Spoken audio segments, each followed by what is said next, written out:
In front of me is Google Pixel 9 and today I would like to show you how you can use one-handed mode.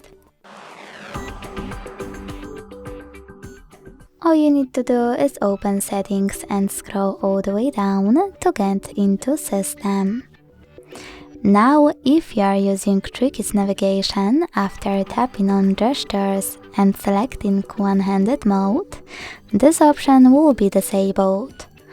To still use one-handed mode even with this type of navigation, scroll all the way down, click on this switcher next to one-handed mode shortcut, tap OK in the pop-up and use the shortcut to enter or exit one-handed mode.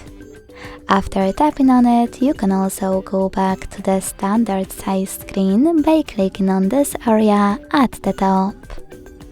To disable it, use the same shortcut.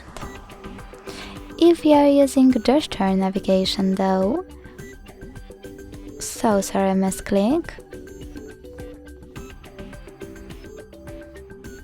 you can use this switcher instead. Then follow all of those instructions to enter or exit one-handed mode. When you finished, you can always disable it by clicking on the same switcher one more time. Thanks so much for watching. If you enjoyed this video, leave a like, comment and subscribe. Bye!